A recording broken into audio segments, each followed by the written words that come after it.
Mesdames et messieurs, bonsoir à toutes et à tous. Bienvenue sur la RTB pour ce premier numéro de Sportbox du mois de septembre. Les éliminatoires des Coupes du Monde se suivent et se ressemblent pour les étalons du Burkina Faso. Depuis son invention en 1932, le Burkina Faso n'a jamais participé à une édition de Coupe du Monde. Pourtant, les étalons prennent régulièrement part aux éliminatoires de la Coupe du Monde depuis 3 décennies. Après plusieurs tentatives infructueuses, nous sommes en droit de nous demander pourquoi ça ne marche pas. Qu'est-ce qu'il faut aux étalons pour arracher une qualification historique pour la Coupe du Monde? La campagne des éliminatoires de la Coupe du Monde 2022 sera-t-elle la bonne?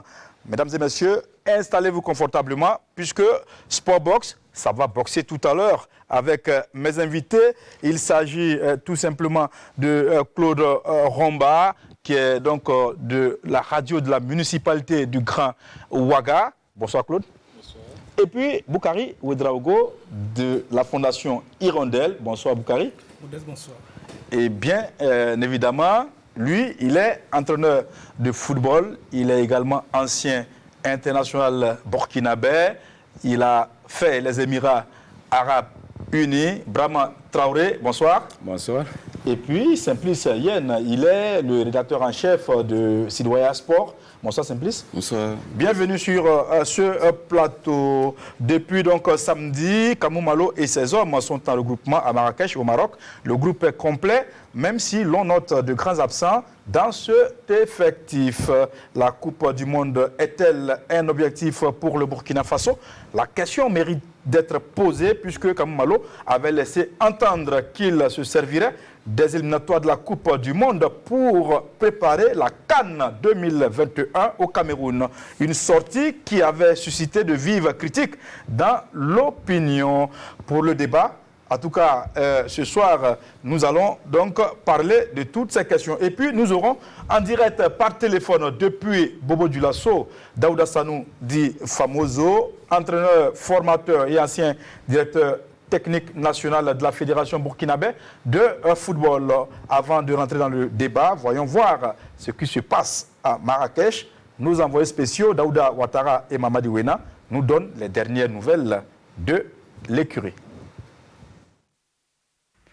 Enfin, le groupe étalon au complet pour mieux peaufiner le match contre le MENA du Niger. Après 4 jours de stage, journée FIFA oblige, les joueurs ont rallié Marrakech par vague et il a fallu attendre lundi pour un entraînement digne de ce nom. Bon, hier déjà on avait pratiquement la majorité et donc l'essentiel de notre effectif. Alors vous constatez que nous nous préparons dans une très bonne ambiance. Ce que j'ai vu hier, j'ai vu des garçons très motivés et puis très affûtés parce qu'on a constaté moins de déchets en tout cas techniques chez les uns et les autres et c'est déjà de bonne augure. De bon augure pour les ambitions du Burkina dans ces éliminatoires qui commencent par le Niger. Quand on va à une compétition, on respecte les parties en présence. Si vous ne respectez pas votre adversaire, je ne vois pas comment vous pourrez le vaincre. Alors pour moi, je ne vais pas aller dans des envolées lyriques pour dire non, je suis le Burkina. Je suis conscient de la force de mon équipe et conscient également qu'en face, il y a des équipes qui sont venues pour vendre chèrement leur peau. Brian Dabo, Mohamed Konaté et Jean-Fiacre Kwame sont les derniers à rejoindre le stage. Le joueur de Rizespor en Turquie, en dépit d'une absence un peu polémique en juin dernier, devra assumer plus de responsabilités sur le terrain et en dehors. La sélection nationale, pour moi, c'est une famille. On est en famille, donc il n'y a personne qui est au-dessus de l'autre. Et c'est ce que j'essaye un peu de dire aux jeunes. C'est venez vraiment sans appréhension, sans rien. On est tous cadres. Après, il y a des joueurs qui ont un point un peu plus important par leur passé, par leur historique, par les clubs qu'ils ont fait. Si je suis là aujourd'hui, c'est parce que, bon, quelque part, je suis suivi par mes performances en club. Et si aujourd'hui j'ai la chance de représenter mon pays sur le plan international, je ne peux qu'être heureux. MENA du Niger contre étalon du Burkina, c'est demain 2 septembre sous le coup de 17h heure locale, 16h temps universel au grand stade de Marrakech. Merci Mahamadi Ouena. Retour sur ce plateau avec mes invités. Messieurs, vous aviez suivi l'élément. Bien entendu, déjà, il faut qu'on clarifie une situation. Est-ce que pour vous, la Coupe du Monde est un objectif pour le Burkina? Boukari. Je pense que je suis très mal placé pour répondre à cette question. Parce que c'est au niveau de la fédération que ces objectifs doivent être fixés donc, à l'entraîneur. Mais est-ce que c'est fixé, selon vous, selon tout ce qu'on a vu? Justement, donc, par rapport au discours qu'on entend, c'est un objectif donc, pour la fédération burkinabé de football. Et c'est vrai qu'en temps, vous l'avez évoqué tout à l'heure, et pour l'entraîneur, c'était pas ce qu'il avait évoqué, ça ne laissait pas entendre que c'était un objectif parce qu'avec juste 2 absents, il avait donc évoqué la possibilité d'utiliser donc la Coupe du Monde pour préparer donc la CAN. Donc quand on regarde dans ce contexte, on a l'impression que entre la fédération et le manager, l'entraîneur national, on ne parle pas du même discours, on n'a pas la même vision des choses. Et voilà. Donc je pense que ça concerne aussi comment Kamou Malo est arrivé à la tête de cette sélection parce que dès le départ, c'est vrai, on lui répète à chaque fois qu'on est sur ce plateau, l'objectif qui lui avait été fixé, donc c'était donc de qualifier l'équipe pour la CAN au Cameroun et ensuite reconstruire. Voilà, donc est-ce que ces 2 objectifs-là, on peut les faire ensemble? Il a renouvelé? Voilà. Oui, effectivement, il a renouvelé, mais je n'aime pas le contenu du contrat. Je pense que c'est souvent aussi le problème qu'on évoque souvent.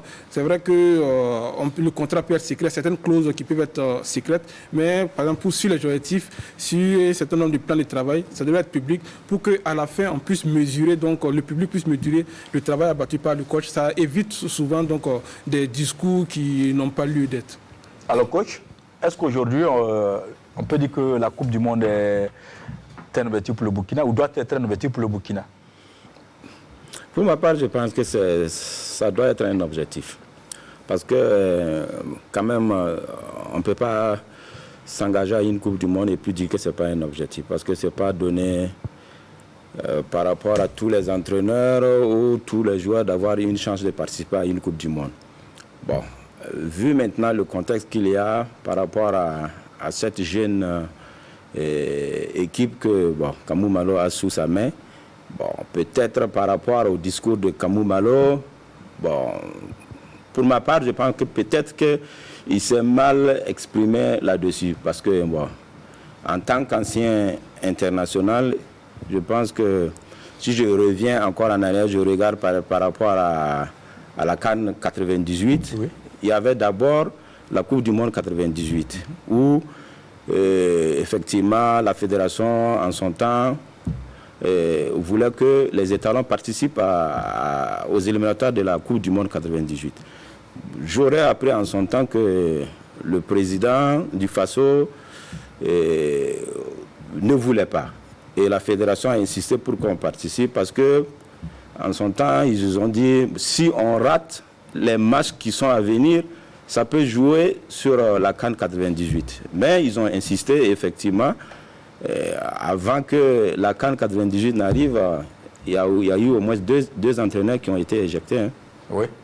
Vous vous rappelez? On se rappelle, oui. Voilà. Et peut-être que Kamou Malo, peut-être qu'il a vu ce danger aussi.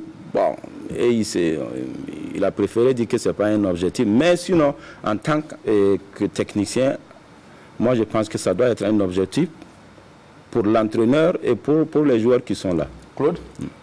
Bon, vous savez, la Coupe du Monde est toujours un objectif pour tous les pays.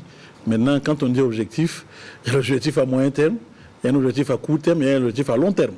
Voilà, la Coupe du Monde est un objectif pour le Burkina. Comment?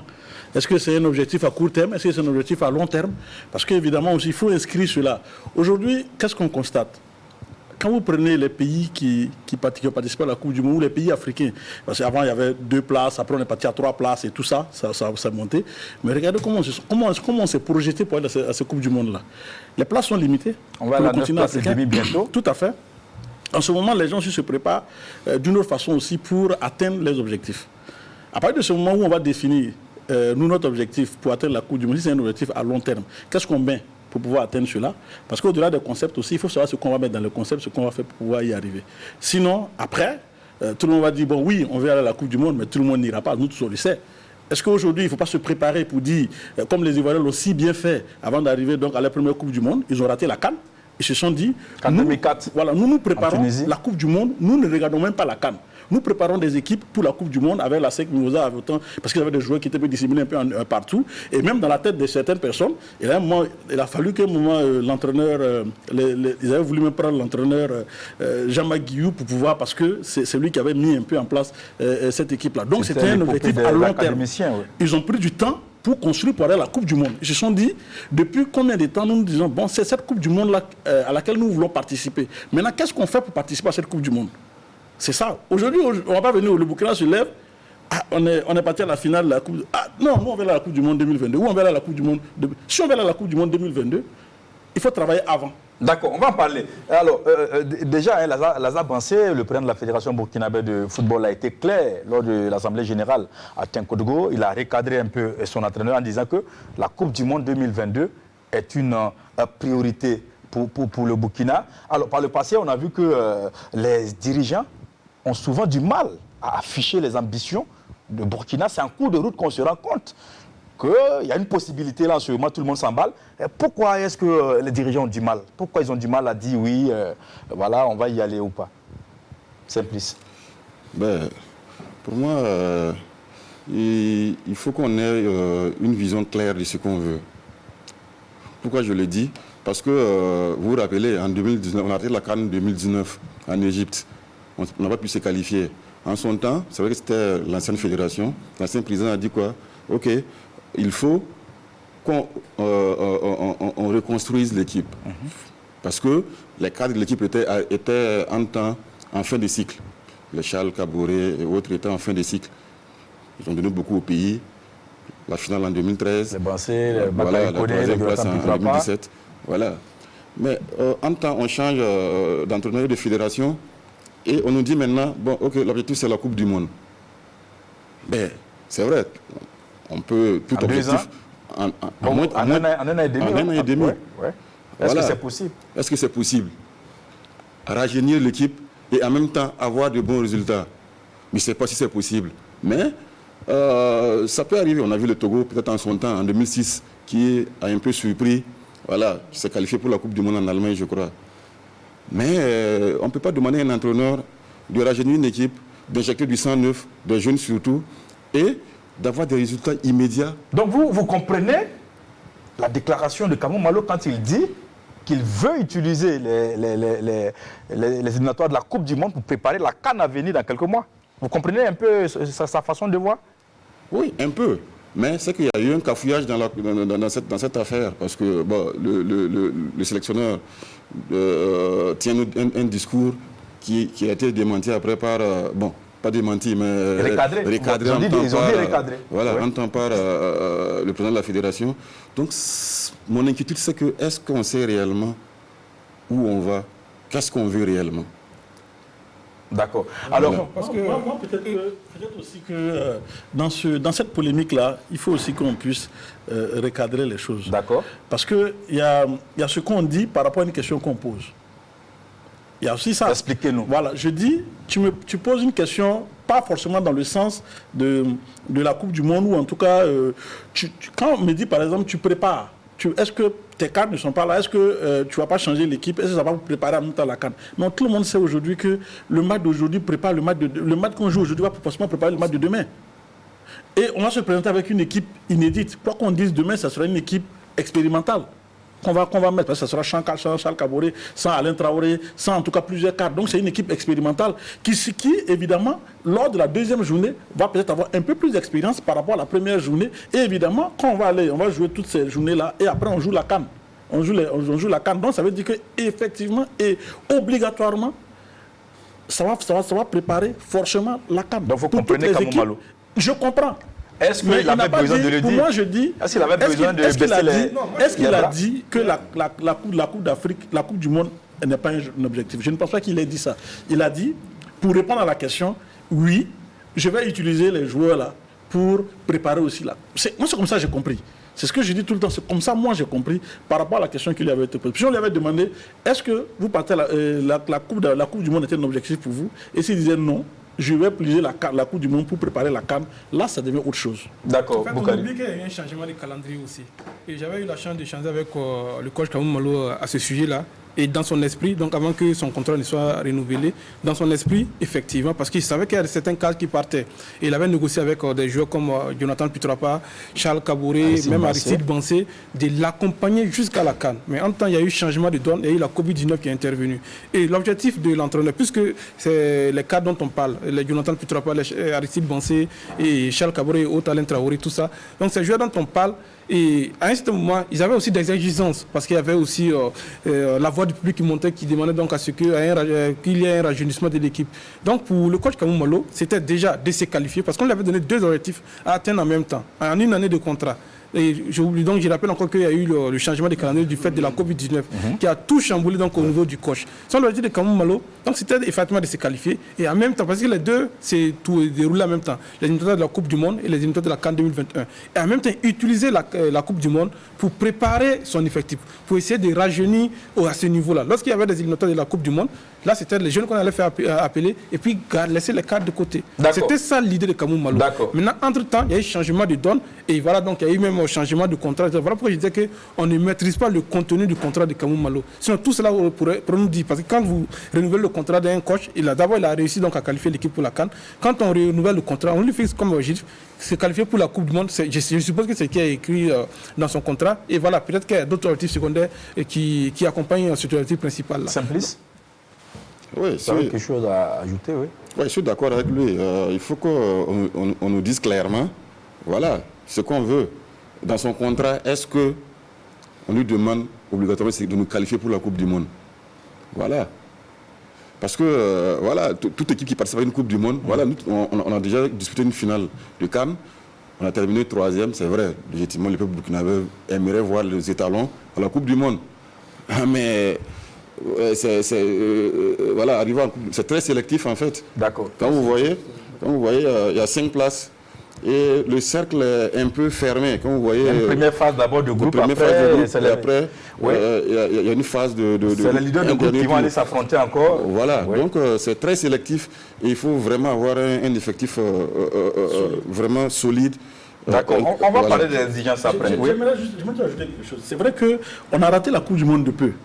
Mais est-ce que vous avez suivi cette équipe qui est partie à la conquête de cette Coupe du Monde-là? Quand vous regardez l'effectif qu'on avait, quand vous jetez un peu un coup d'œil, dans les championnats auxquels ces joueurs-là participaient, n'étaient pas des petits, étaient des championnats quand même qui étaient assez relevés. Il y avait plusieurs qui étaient dans la Ligue 1 et certains étaient donc du côté de la Bundesliga. Aujourd'hui, quand on regarde l'effectif du Burkina, est-ce que effectivement, quels sont nos joueurs qui évoluent dans ces genres de championnats-là? Parce que, quoi qu'on dise, aujourd'hui ça compte. Quand vous regardez une équipe comme la Mauritanie qui est en train de venir, regardez très bien. La Mauritanie est en train de venir et la Mauritanie s'est fixée également sur des objectifs. Et aujourd'hui, la Mauritanie a répertorié près de 80 binationaux et est en train de se préparer pour les faire venir, pour renforcer l'équipe. Parce qu'également aussi, ils visent une Coupe du Monde, mais pas cette fois-ci. Pas cette année. Donc vous voyez, c'est pour dire qu'il y a toute une politique qui est derrière. Il y a Famoso à partir de ce moment où Daouda Sanoudi, Famoso est en ligne. on va prendre l'avis donc de Daouda Sanoudi, Famoso, ancien directeur technique national de la Fédération burkinabé de football. Daouda Sanoudi, bonsoir.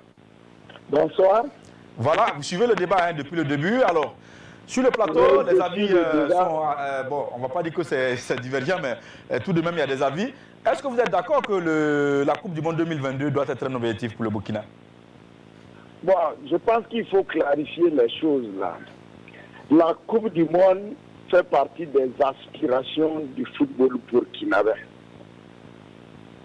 Ça veut dire que il n'y a pas un temps donné. Si c'est en 2022, tant mieux. Si c'est en 2026, tant mieux. Mais, comme quelqu'un l'a dit sur le plateau, c'est une aspiration. Ça veut dire qu'on doit travailler, aller vers pour réaliser ça. Mais est-ce qu'on a travaillé? Est-ce que le travail qu'on a abattu là nous permet d'aller à la Coupe du Monde? Maintenant, je pense que l'entraîneur, il ne peut pas dire autrement, voilà, parce que on joue la Coupe du Monde, mais avec l'idée d'améliorer l'équipe pour la CAN. Maintenant, si on est qualifié pour la Coupe du Monde, tant mieux. Voilà, mais il ne faut pas se mettre la pression en disant qu'il faut absolument la Coupe du Monde. Non. C'est un processus. Donc pour vous, il faut se donner l'entraîneur avec Kamou Malo. Vous le comprenez? Si on rate cette fois-ci, qu'on puisse gagner la prochaine fois. Ça passe par la construction de l'équipe là. Sinon, on sera tout le temps en train de faire un éternel recommencement. Voilà. Donc, pour moi, c'est une aspiration. Mais l'objectif, c'est d'améliorer l'équipe. De chercher à améliorer la capacité de performance de notre équipe. Maintenant, cette amélioration-là, si elle vient rapidement, ça peut nous permettre de nous qualifier pour la Coupe du Monde.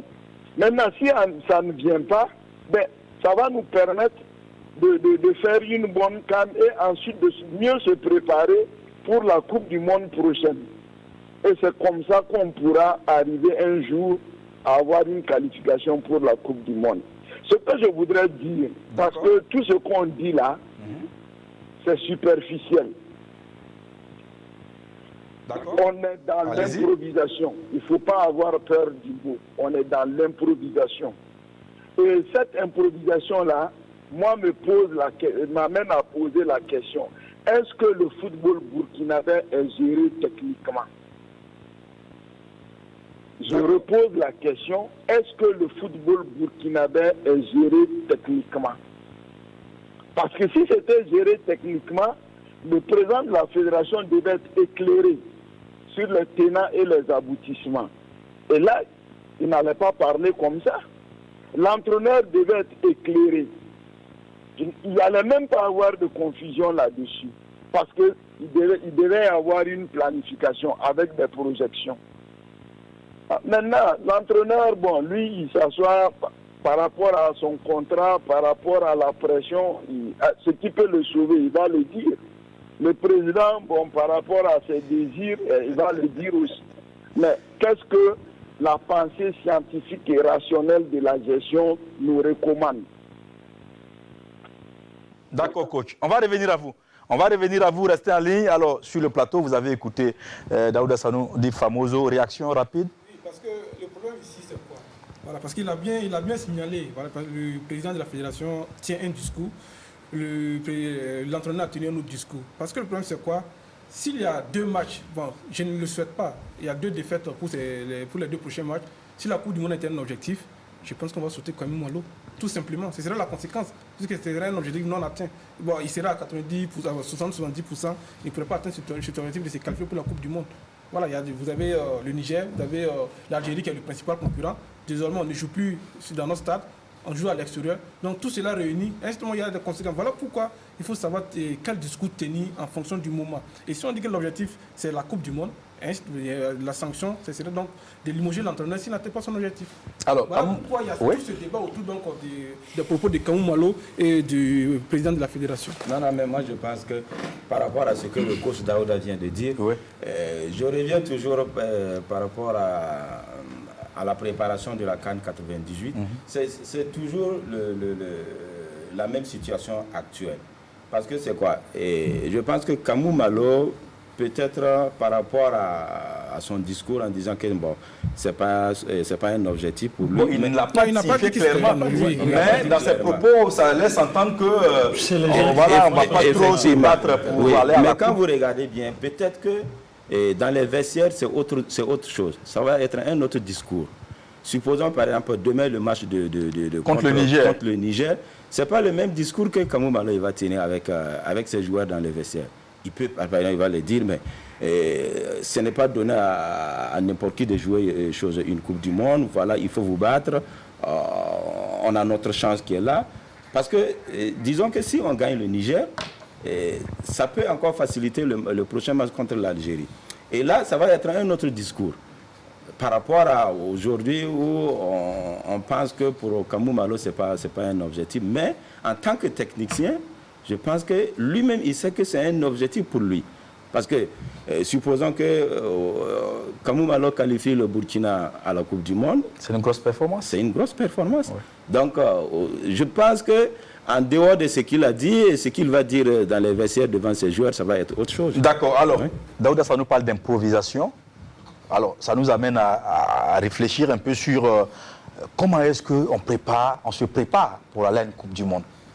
Parce qu'apparemment... Moi, j'ai pris un exemple parfait. D'accord. Le cas de la Côte d'Ivoire.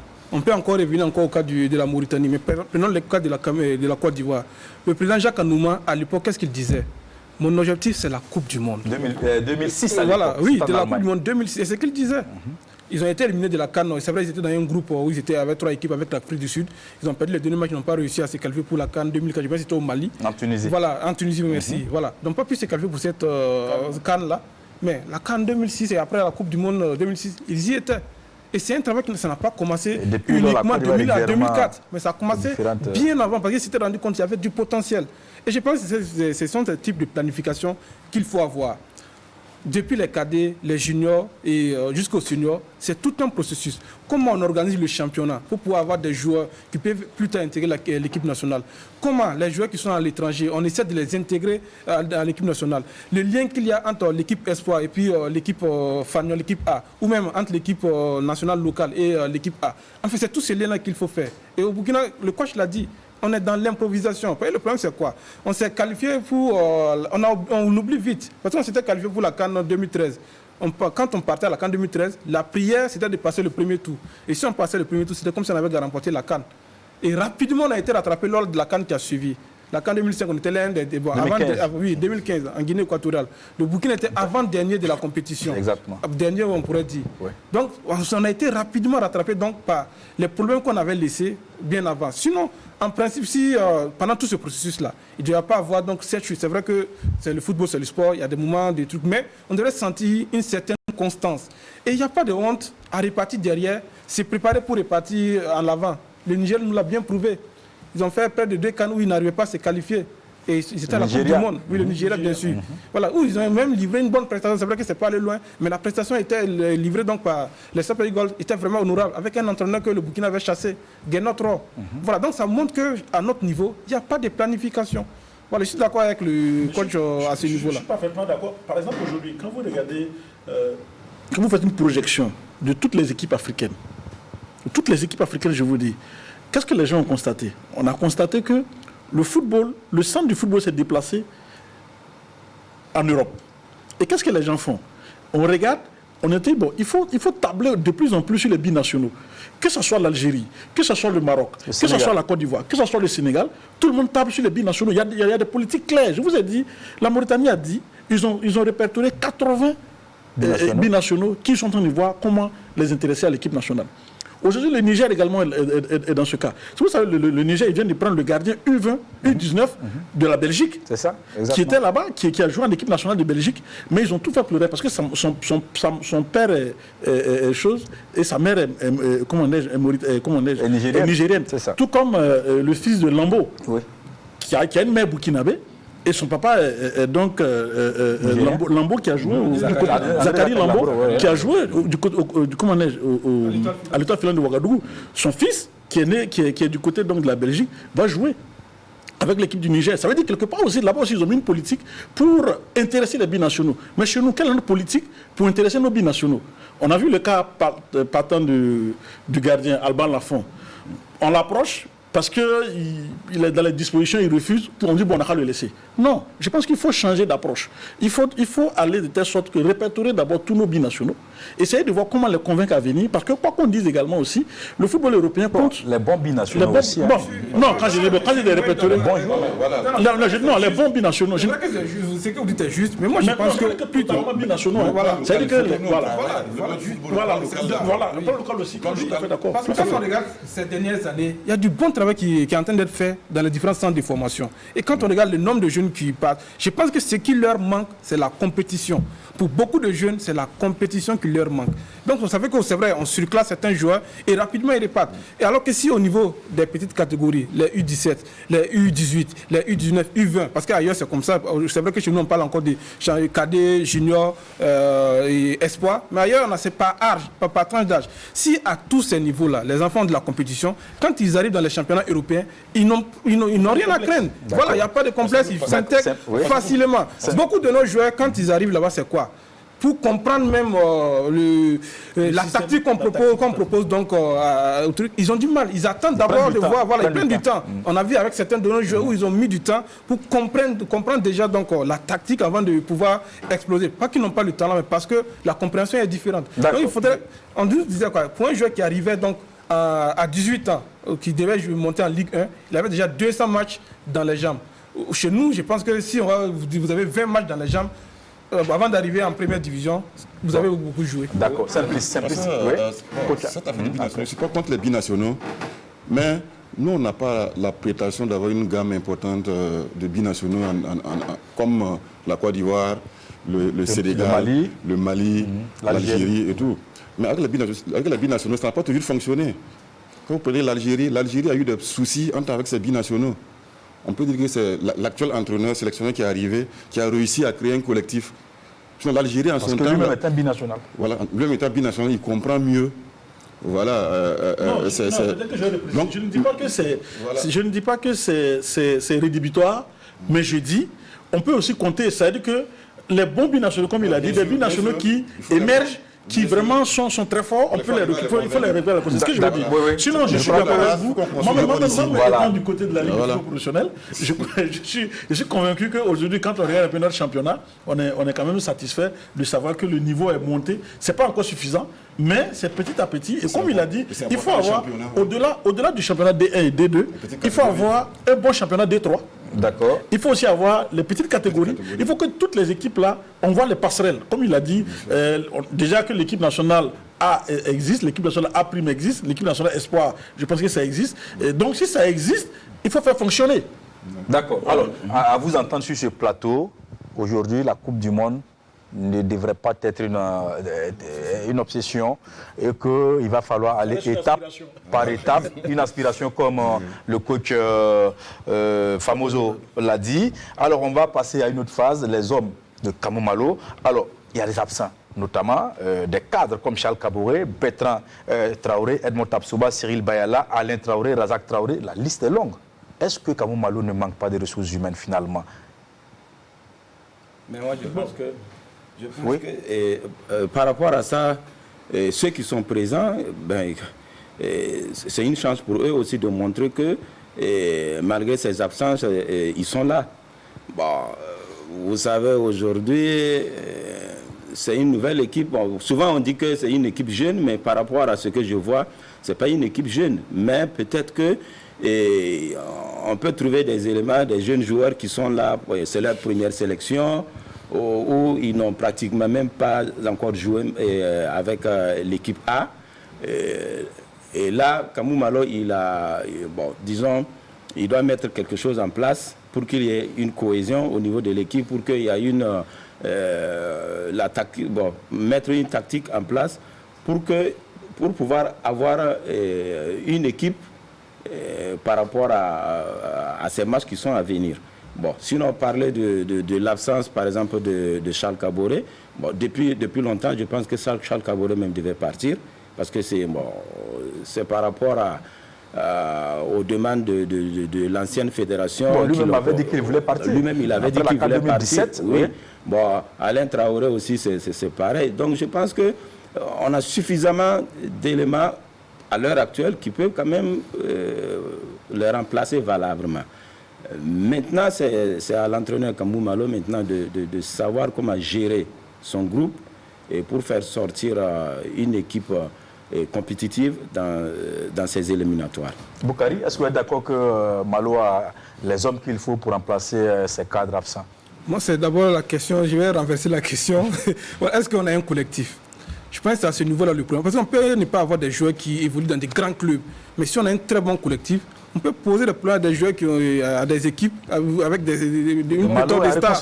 Vous l'avez dit tout à l'heure. Voilà, oui, c'est ce que j'ai entendu. Voilà, oui. Mais c'est de ça que j'ai entendu parler justement. D'accord. Voilà, parce qu'il n'a pas encore un collectif. Il essaie de mettre en place un collectif. Et quand on regarde, à chaque fois, il y a eu beaucoup de changements. Donc, c'est vrai qu'il y a une charpente qui est là, mais il y a tout le temps des changements. On n'a pas encore eu une équipe type de Kamou Malo. Quand on monte, on dit voilà, on sait à peu près, peut-être à 1 ou 2 joueurs près, on peut vous composer la liste de Kamou Malo. Sinon, aujourd'hui, c'est vrai que Edmond est blessé. À part la défense centrale, Pour le reste, vous n'êtes sûr de rien. Voilà, oui. À part la défense centrale, voilà, peut-être vous avez dit Franck Lassina Traoré, peut-être à la pointe. Le reste, voilà, on doute, on ne sait pas qui mettre à gauche, qui mettre à droite. Voilà, dans l'axe, qui sera le patron aujourd'hui, qui sera le patron, on ne sait pas. Dayo voilà. Est là. Oui, non, je n'ai pas de l'axe central. Oui, dans l'axe central, Dayo, Edmond, c'est ce qui est sûr. Et peut-être Hervé, c'est les 3 joueurs sûrs. Et à la pointe de l'attaque, Lassina Traoré. Le reste, on a la recherche d'un collectif. Je pense que c'est surtout là le problème. Et maintenant, comment construire ce collectif? Je pense que c'est à ça que Kamou Malo est en train de s'atteler. Maintenant, il y a eu beaucoup d'erreurs de par le passé. Il y a eu beaucoup d'erreurs. Il faut du temps. En fait, il faut du temps. Parce que c'est comme vous venez de le dire. Il faut planifier. Parce que, en tant que technicien, oui, c'est pas facile. Parce que Kamou Malo, il a son équipe pendant combien de jours avant le début de cette compétition? 4-5 jours. C'est insuffisant. Pour cette fois-ci, il n'a même pas eu son équipe. Il n'a même pas eu son équipe. Je pense que le Sénégalais s'était fâché également. Je pense que c'est hier mardi qu'il a eu tout le groupe. Qu'il a eu tout le groupe et qu'il pouvait même mettre sa tactique en place, peut-être jouer, faire une petite opposition pour voir quelle équipe il peut aligner pour le match. Vous croyez que c'est suffisant pour ça? En tant que technicien, moi je sais comment je travaille avec mes joueurs. Et il faut prendre suffisamment de temps. Moi, je pense que la dernière fois, j'ai dit que, par exemple, pour cette CAN, et n'oubliez pas que nous avons des joueurs qui n'ont même pas un temps de jeu dans leur équipe. Il y a combien de joueurs qui ils ont été sélectionnés actuellement avec Kamou Malo, l'équipe nationale, qui n'ont même pas un temps de jeu dans leur équipe. Non, parce que aussi les championnats n'ont pas beaucoup démarré. Non, mais il y a au moins 3 journées à quelque part. Non, il y a eu 4 et ce sont ces mêmes joueurs qui sont titulaires avec les A. Et ils sont donc d'abord, ça, ce sont les. Bon, si on entend par exemple Kamou Malo dire que bon, il va se servir de ces matchs de la Coupe du Monde pour préparer par exemple la CAN. D'un côté, on peut lui donner raison. On peut lui donner raison parce que peut-être à travers ces matchs, il y aura beaucoup d'éléments qui vont avoir beaucoup de rythme de jeu pour pouvoir quand même donner le meilleur d'eux-mêmes pour la CAN. Mais la préparation, moi je pense que le temps est vraiment insuffisant. Je pense qu'on a été rattrapé par notre manque d'anticipation. Parce que quand on parle d'absence, pour moi, les grosses absences, c'est Bertrand et Edmond. D'accord. Parce que les autres... Bayala, c'est un titulaire quand même. Oui, Bayala aussi, oui. On peut ajouter Cyril Bayala. Mais les autres absences, bon, on devait s'attendre à ça depuis quand même 3-4 ans. Voilà. Les Alain, les Charles, voilà. Mais est-ce qu'on a réussi, est-ce qu'on a anticipé? On s'est dit, bon, voilà, ces gars-là, on s'est peut-être dit un peu en griffes qui sont éternels. Alors que non, on n'a pas pu anticiper. Et injecter doucement, voilà, quelques jeunes pour qu'ils prennent un peu... En fait, le problème, c'est quoi? Il faut que les jeunes soient rassurés. Il a tenté de le faire pendant les matchs amicaux en juin.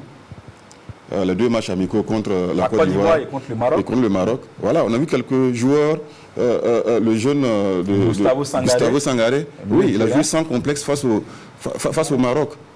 Voilà. Et demain, si ce jeune-là est aligné, voilà, vous allez voir qu'il sera encore plus à l'aise au sein de cet effectif, au sein du collectif, comme Boukari vient de le dire. Voilà, on n'a pas... Il faut du temps, oui. Il y en a qui arrivent... On a dû être préparé depuis 2014 où on a su... Justement. On a compris qu'on était en mesure, parce que depuis bien avant ça, voilà, c'était dans l'expectative. On ne sait pas si la Coupe du Monde c'était autre chose. On s'est contenté uniquement de la CAN. Mais le Burkina était proche de se qualifier pour la Coupe du Monde face à l'Algérie. Il fallait dès cette époque-là se projeter sur Qatar 2022. On ne l'a pas fait. Et c'est ce qui nous rattrape, comme le dit Simplice. Mais vous oubliez une chose par rapport à ce que, je ne sais pas, vous avez dit que la fédération a été changée par rapport aux objectifs. Et quand Kamou Malo est venu, quand Kamou Malo est venu, en fait, quand Kamou Malo est venu, l'objectif c'était quoi? C'était de qualifier. Qualifier la CAN. Mais l'objectif d'abord c'était de qualifier l'équipe à la CAN. Et puis reconstruire. Et là, on ne peut pas faire ça les deux à la fois. Je suis d'accord avec lui. Oui, on ne peut pas faire ça les deux à la fois parce que c'est quoi? Kamou Malo, il sait très bien que s'il ne qualifiait pas l'équipe, son objectif n'est pas atteint. Ils ne vont pas renouveler son contrat. Ils ne vont pas renouveler son contrat. Voilà. Et là, maintenant, quand on dit de rajeunir, et sachant bien que si je rajeunis maintenant, il n'y a pas la qualification qui serait là. Tout à fait.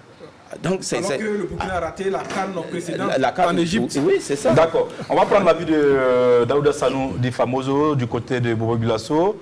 Monsieur Sanou, vous êtes allé? Oui, oui. Voilà, vous suivez le débat. Alors, dites-nous, pour vous, est-ce qu'aujourd'hui, Kamou Malo a les hommes pour pouvoir donc nous concocter une belle équipe?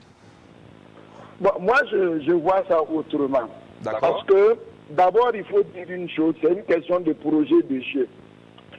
Et Kamou Malo est venu, il a voulu continuer avec le projet de jeu d'Arte. Ah. Et ce projet de jeu était bâti sur des éléments clés, les éléments que vous avez cités. On ne peut pas faire ce projet de jeu-là. Or, les jeunes qui viennent là n'ont pas les mêmes qualités.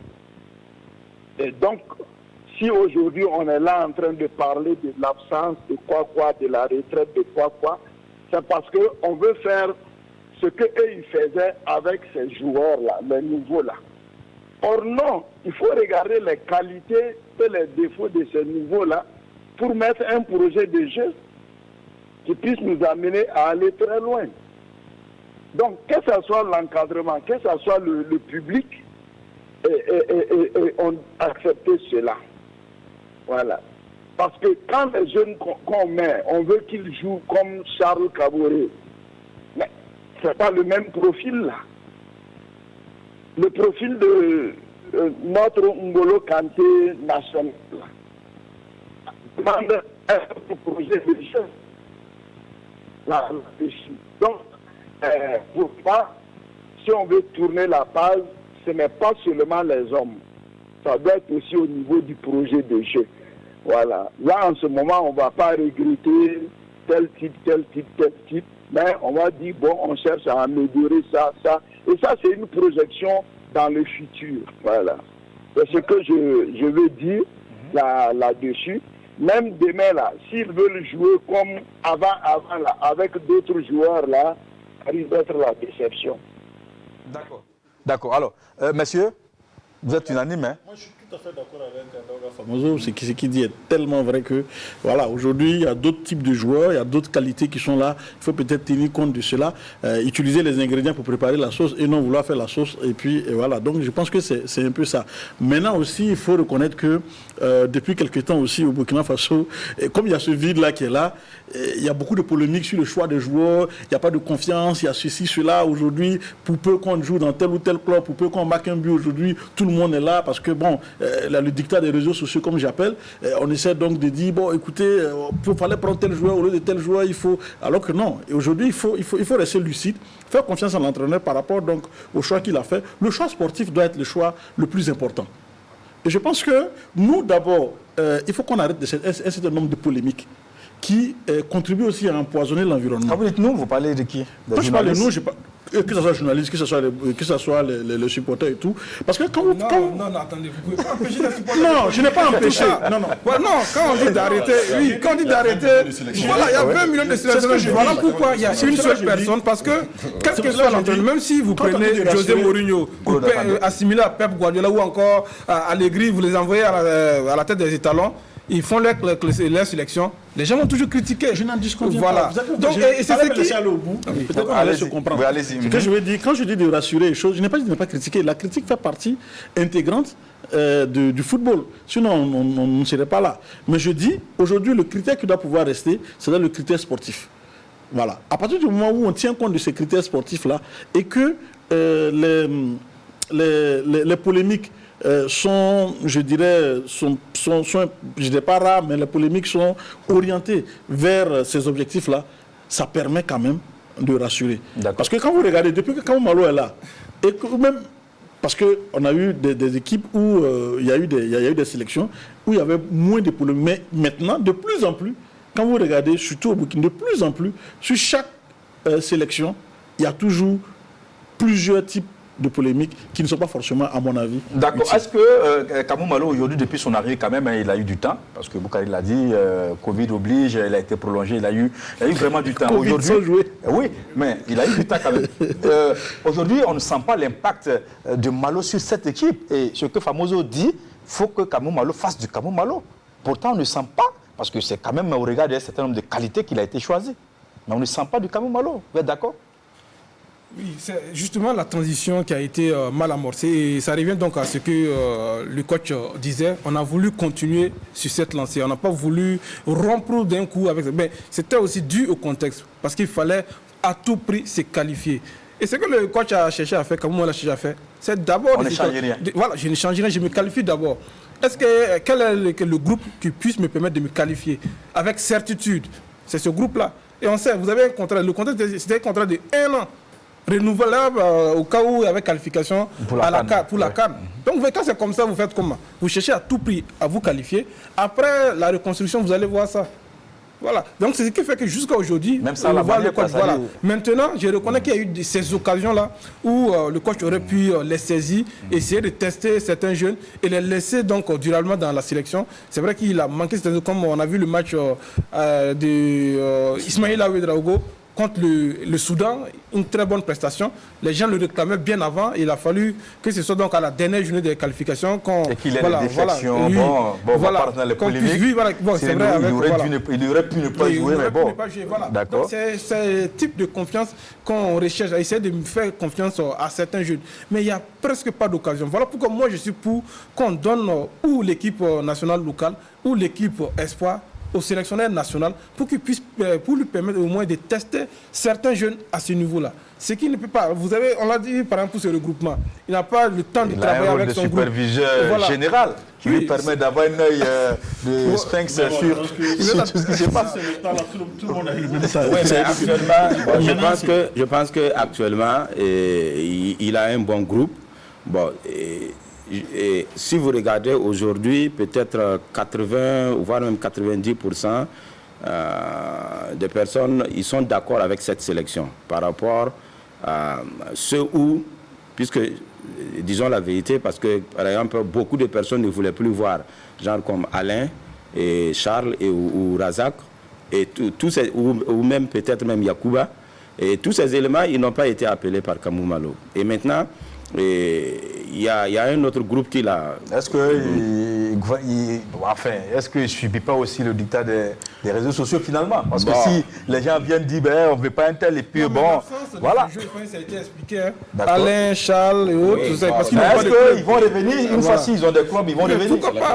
Je pense qu'ils vont revenir. À tout le monde. À mon avis, comme je dis, c'est le performant du moment qui vient. Même si, à moins que tu aies pris ta retraite internationale, on a vu Zidane qui est obligé lui-même de raccrocher parce qu'à un moment, l'entraîneur lui a dit tant que tu vas jouer, tant que tu t'appelles Zidane et tant que la loi me permet de t'appeler, je vais t'appeler. D'accord. Donc c'est un peu ça. Alors, non, mais il va falloir que tous ces éléments-là aussi, ils croient en eux-mêmes. Parce que, souvent j'ai tendance à revenir sur le passé parce que, par rapport à ce que moi-même... Non, mais c'est important. Oui, puisque j'ai été international aussi, je sais, je suis passé avec certains entraîneurs que j'ai vu comment eux aussi ils travaillent. Et par exemple, vous prenez le cas de 96 comme ça avec Saboteur. Et quand il est venu, il a pratiquement balayé tout le monde. Saboteur a balayé tout le monde. C'était une nouvelle équipe. C'est bien vrai qu'à cette époque, nous étions tous des joueurs locaux. Et Saboteur, il était capable d'avoir un regroupement d'1 mois. Il a été le championnat. Et pendant 1 mois, il n'y a pas de championnat. Il faisait son regroupement. Il préparait son équipe physiquement, tactiquement. Il y avait tout. Et c'est ça qui nous a permis d'être qualifiés à la CAN 96. Baloutier. Voilà. Et là, tout le monde le sait, après avoir été mené devant la Côte d'Ivoire 2-0, après, parce qu'il y avait quoi? Il y avait cette solidarité et le discours de l'entraîneur passait. Et c'est cette même ossature que Troussier a répondu pour la CAN 98. Mais le problème, c'est comme le coach Daouda disait tout de suite, après ça, tout le monde a été balayé. Après la CAN 98, On s'est retrouvés, bon, moi j'ai eu la chance, j'étais... Saboteur encore en 2008, non? Bon, Saboteur c'était en 2000, oui, et quand Saboteur est revenu, le groupe qu'il a construit, c'est le groupe qui nous a permis d'aller, voilà. C'est pareil. Mais après la CAN 98, avant même que les éliminatoires ne commencent, ils ont balayé tout le monde. La fédération qui était là, on s'est retrouvé à la CAN 2000 avec peut-être sur les 23 qui étaient à la CAN 98, on était peut-être 8. D'accord. Et vous voyez, donc je reviens à ce que le coach Daouda vient de dire. Si on veut tout balayer et puis vouloir recommencer, donc il faut donner du temps à l'entraîneur. D'accord, on l'a compris. Alors demain, déjà ce jeudi, le premier match contre le Niger, d'aucuns pensent que bon, ça va être comme une lettre à la poste. Est-ce que vous êtes d'accord? Si on regarde les statistiques, c'est que le Niger ne nous a pas encore battu un match officiel. Donc on s'est dit que normalement, en termes, donc comme je dis normalement sur les statistiques, maintenant, comme on dit, le jeu, il est ce qu'il est. La vérité d'aujourd'hui n'est pas forcément celle la vérité d'hier n'est pas forcément celle d'aujourd'hui. Quoi qu'il arrive, il faut qu'on commence bien ces éliminatoires-là. Et je pense qu'il a un groupe pour pouvoir aller chercher un bon résultat et donc gagner cette équipe-là. Mais comme on l'a dit, on évolue à l'extérieur. Avant, on avait quand même cette... Tout le monde évolue à l'extérieur. Voilà ce que je veux dire. C'est-à-dire, comme il l'a dit, il y a une nouvelle donne. Tout le monde évolue à l'extérieur. Donc, ce n'est plus comme avant, il y avait cette chaleur.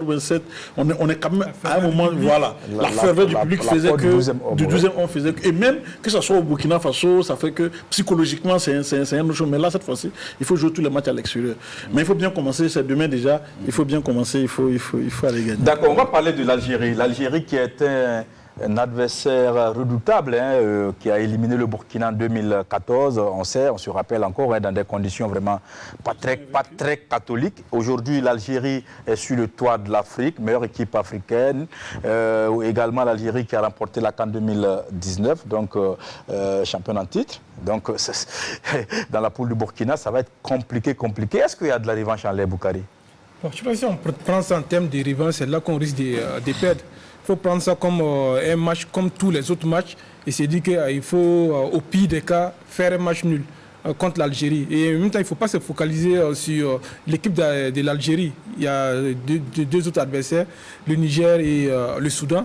Voilà, il y a des points à prendre. Djibouti plutôt, excusez-moi, Djibouti et le Niger. Et on se rappelle, je pense que l'expérience de la CAN, les éliminatoires de la CAN 2019 doivent enseigner les Burkinabés, vu ce qui s'est passé, donc, où les gens ont négligé plutôt la Mauritanie. Et c'est la Mauritanie et l'Angola qui ont chippé finalement donc, les places qualificatives devant le Burkina. Donc c'était dit de respecter toutes les équipes du groupe. Et c'est prendre match par match. C'est vrai que le coach a dit que le match le plus important, c'est celui face au Niger. C'est vrai que pour moi, ce n'est pas le plus important. C'est un match très important, mais pas le plus important. Tous les matchs sont importants et c'est peut-être les matchs des dernières journées où c'est le match qui doit déterminer la qualification. Là, on peut dire que voilà, le match décisif, là, c'est le plus important. Donc, tous les matchs sont importants au même niveau. Même si le Burkina perd contre le Niger, ce n'est pas un souhait. Il faudrait qu'il puisse aussi se rattraper face à l'Algérie. Voilà, il faut se dire aussi que cette équipe de l'Algérie, malgré les statistiques, malgré son record d'invincibilité, elle peut être battue. Et pourquoi pas être la première équipe donc, à battre l'Algérie, à l'amener donc à briser donc ce cycle d'invincibilité. D'accord. Faut-il craindre l'Algérie aujourd'hui, Claude? Non, mais tout le monde craint l'Algérie, donc il faut les respecter. Maintenant, c'est un match de football. Après, quand l'arbitre siffle, tout le monde se lâche. De toutes les façons, on a vu ce match historique qui ouvrait la Coupe du Monde entre, je dirais, l'Argentine de Diego Maradona et le Cameroun. Ça n'a pas empêché le Cameroun d'aller titiller l'Argentine. Tout le monde était surpris. Donc je pense que ça peut aussi le faire. Les étalons sont là, ils ont les chances. On a notre chance, on peut y croire. C'est des jeunes joueurs aussi qui sont valeureux, comme le coach l'a dit. Dès lors que dans le discours, on vous dit qu'il y a quelque chose à aller chercher, il y a quand même quelque chose d'historique que tout le monde recherche. Et donc, s'ils sont galvanisés, voilà, il y a ce petit quelque chose-là un jour qui peut vous amener donc, à créer l'exploit, pourquoi pas. D'accord, on va prendre l'avis de Daouda Sanou, dit Famoso, pour une dernière fois parce que le temps court. Alors, coach, vous êtes en ligne? Oui. Voilà, alors, l'Algérie qui est sur la route de Burkina, le Burkina qui a quand même envie, même si on dit que ce n'est pas une obsession, mais qui a quand même envie d'aller à la Coupe du Monde 2022 au Qatar. Que faut-il faire finalement face à ce genre d'adversaire-là? Bon, vous savez, un match, pour gagner un match, il y a 3 facteurs. Le premier facteur, c'est le projet de jeu. Le deuxième facteur, c'est le cognitif, ce que les joueurs ont dans la tête, ce que l'entraîneur a mis en place. Et le troisième facteur, c'est la transition, le changement rapide de comportement. Ben, si réellement on exploite ces éléments-là, si l'alchimie prend contre n'importe quelle équipe sur un match, tu peux faire un résultat. Donc maintenant, il faut voir quel est le projet de jeu qu'on a, parce que ce projet de jeu-là doit être accepté par les joueurs, compris et accepté par les joueurs qui sont sur le terrain. Alors, il faut voir aussi, quand on parle du cognitif, la qualité de la formation de nos joueurs, leur sens tactique, leur sens du jeu. Maintenant, quand on parle de la transition, c'est la forme du moment, le rythme que tu as pour faire les différents changements offensifs, défensifs et autres là. Quelqu'un l'a dit, c'est vrai, nous on a beaucoup de joueurs qui manquent de rythme quand même, il faut le dire là-dessus. Mais on doit aller avec cette réalité-là. Donc, j'ai des joueurs qui manquent de rythme. Qu'est-ce que je fais? Il y a un spécialiste qui a dit le football n'est pas si compliqué. Il suffit juste de savoir réfléchir. Donc, si le Burkina sait réfléchir, ben, le Burkina peut avoir de très bons résultats. Merci coach, merci beaucoup pour votre intervention depuis la ville de Bobo-Dioulasso, la ville de Sia, que tout le monde adore ici. Voilà, Sia, Bobo, voilà, Bobo la Belle. Donc merci beaucoup coach et à très bientôt pour d'autres débats. Merci pour la qualité de vos interventions, ça nous a permis en tout cas de comprendre beaucoup de choses. Alors, dernier tour d'étape très rapidement parce que nous sommes à la fin. On va commencer par coach Brahma Traoré. Alors, est-ce que le Burkina peut empêcher l'Algérie de se qualifier pour la Coupe du Monde? Puisqu'on sait que l'objectif, c'est clair pour l'Algérie. La Coupe du Monde, c'est un objectif très clair. Oui, le Burkina peut empêcher l'Algérie d'aller à la Coupe du Monde parce que c'est quoi? Il suffit d'abord qu'on puisse gagner les deux équipes, Djibouti et le Niger en aller-retour, sachant bien que l'Algérie peut faire un faux pas. Surtout face au Niger. Surtout face au Niger. Oui. Mais aujourd'hui, quand on prend par exemple l'équipe algérienne, sur la base des individualités, il n'y a rien à faire avec par rapport avec l'équipe burkinabé. Bon, on sait bien vrai que l'Algérie, ils ont des grands joueurs, des grands noms, genre comme les Mahrez qu'on connaît. Mais peut-être avec notre équipe nationale, ça doit se jouer comme ce que coach Daouda vient de dire, c'est dans la tête. Il faut se dire que l'Algérie, on peut gagner l'Algérie comme on a déjà gagné des grandes nations aussi de football. On a été en finale en 2013, quand même on a gagné beaucoup d'équipes et on a joué la finale. Aujourd'hui, pourquoi pas? On n'a qu'à saisir notre chance, on peut aller à la Coupe du Monde, on peut gagner l'Algérie. Et au football, tout peut arriver. D'accord, merci beaucoup coach. En tout cas, on n'aura plus le temps de arracher voilà, parce que le temps est déjà parti. Merci beaucoup à Simplice Yen, vous êtes le rédacteur en chef de Cibola Sport. Merci beaucoup d'être passé sur ce plateau. Merci à Boukari Ouedraogo de Hirondelle, la fondation Hirondelle. Merci d'être passé sur ce plateau. Merci également à Claude Romba de la radio de la municipalité du Grand. La radio municipale du Grand Ouaga, c'est nouveau, et donc il faut qu'on s'y accommode. Ouais. D'accord, voilà. Et puis merci au coach Brahma Traoré. Vous êtes entraîneur de football, hein, vous êtes entraîneur de football, vous êtes ancien international burkinabé. Merci d'être passé sur ce plateau pour ce débat et merci à Daouda Sanou Di Famoso.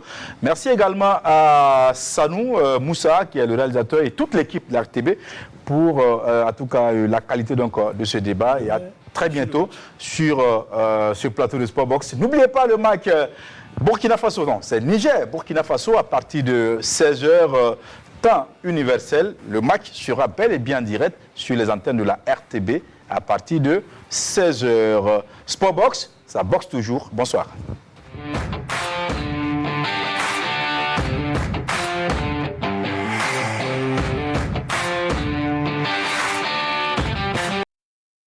les étudiants, les enseignants, l'administration des universités.